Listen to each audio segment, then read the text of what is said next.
Olá, bem-vindo ao curso de NR10 da ENGE Bahia SESMIT.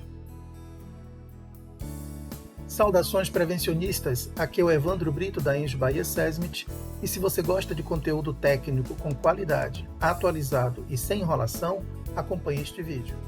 No vídeo de hoje, veremos a aula de número 1, cujo tema será carga elétrica. A carga elétrica é uma propriedade intrínseca das partículas fundamentais de que é feita a matéria. Em outras palavras, tudo o que conhecemos na natureza possui carga elétrica, com partículas que interagem entre si e se apresentam da seguinte forma. Existem as partículas positivas, as partículas negativas. Quando um objeto, um corpo, enfim, possui a mesma quantidade de partículas positivas e negativas, dizemos que este corpo está eletricamente neutro.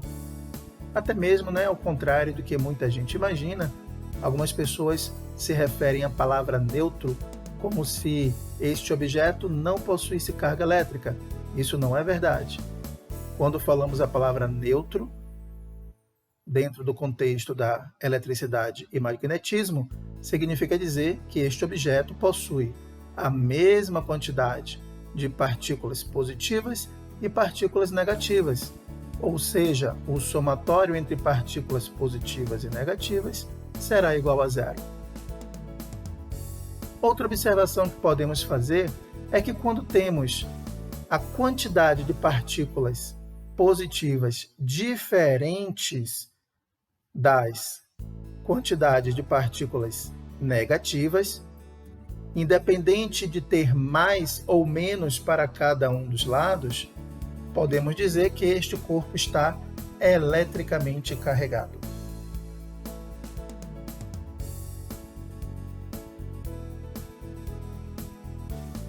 Uma curiosidade: você sabe por que chamamos as cargas elétricas de positiva e negativa? Na verdade, não há nenhuma razão física ou científica para a existência dessas palavras.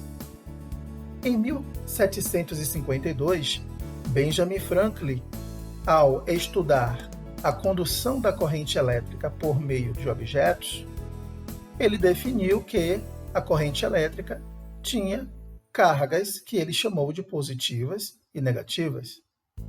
Ele poderia chamar de qualquer outra coisa. Então, estes termos apenas foi uma convenção que Benjamin Franklin deu para estas cargas elétricas.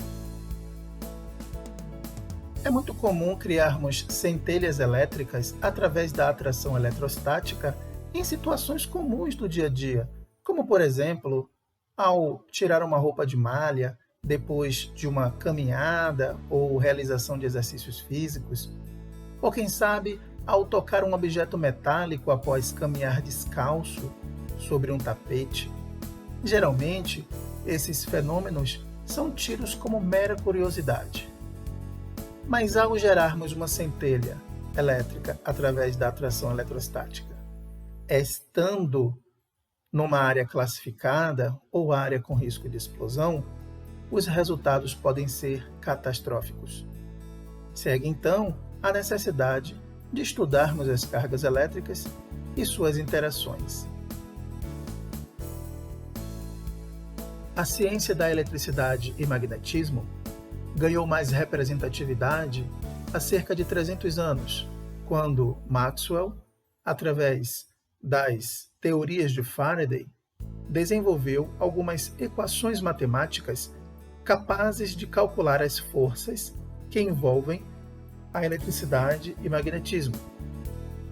No início, houve um experimento onde um bastão de vidro isolado da Terra, suspenso através de um fio de material isolante, foi carregado positivamente. E o que se observou é que, no momento em que o bastão de vidro carregado negativamente foi se aproximando, aquele que foi carregado positivamente começou a rotacionar, demonstrando assim uma reação de aproximação.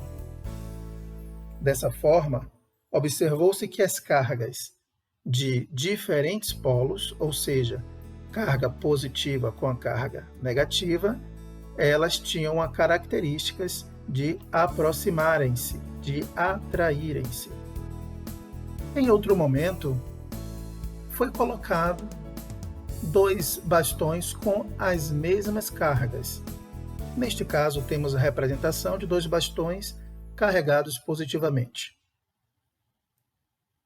Neste caso, o que observou-se é que, ao passo em que aproximava um bastão do outro, a tendência era eles repelirem, ou seja, afastarem-se um do outro. Dessa forma, temos a primeira observação a guardar. Cargas de sinais iguais se repelem e cargas de sinais diferentes se atraem.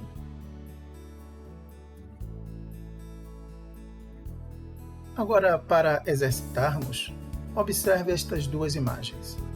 Trata-se de um ambiente hospitalar, uma sala de cirurgias, onde a equipe médica utiliza equipamentos esterilizados. Existe todo um protocolo de limpeza e acesso a esse tipo de ambiente.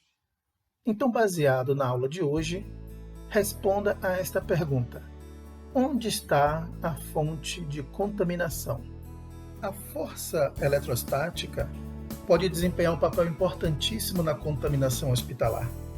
Em alguns casos, os cirurgiões utilizam a tela do monitor para observar algumas informações por exemplo, monitoramento do paciente ou até mesmo para observar parte do corpo do paciente.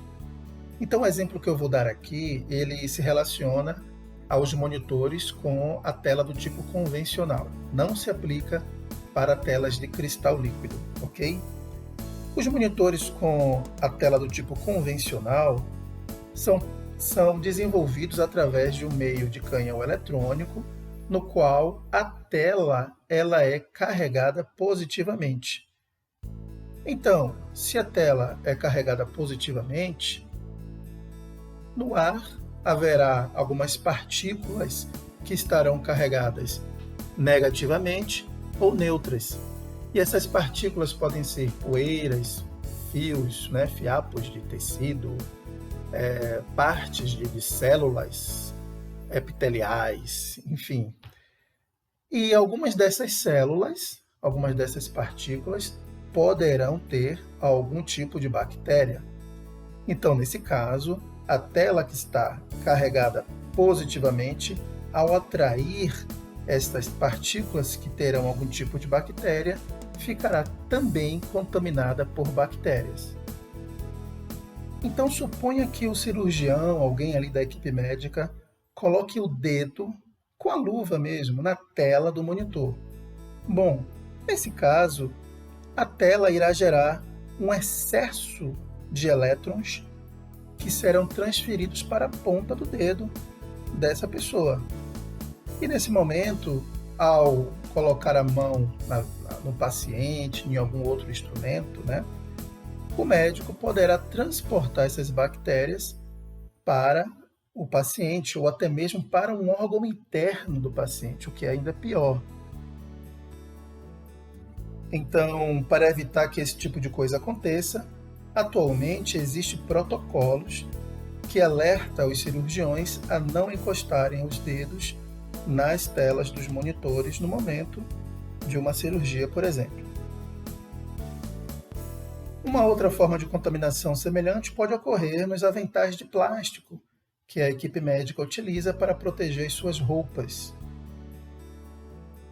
Estes aventais de plástico podem ser carregados positivamente durante o momento de retirar ele de um armário ou até mesmo a fricção do avental com uma roupa. Ele pode ficar carregado positivamente. Dessa forma, o avental também pode atrair partículas contaminadas do ar e, da mesma forma como a luva acabou transportando a bactéria para o paciente, o avental também poderá. E nesse caso é ainda mais difícil porque é quase que inevitável que um médico toque no avental dele, né? Ele pode evitar tocar com os dedos na tela do monitor, mas tocar no próprio avental é muito difícil, então esse tipo de contaminação é mais fácil de acontecer. Na aula de hoje, vimos que a carga elétrica é uma propriedade física fundamental que determina as interações eletromagnéticas. Ela está presente em todas as matérias, porém a sua percepção nem sempre é fácil a olho nu. Não perca a próxima aula, pois falaremos dos materiais condutores, semicondutores e supercondutores. Te vejo lá. Você gostou desse vídeo? Quer continuar vendo vídeos como este? Então te peço que se inscreva no meu canal e deixe o seu like.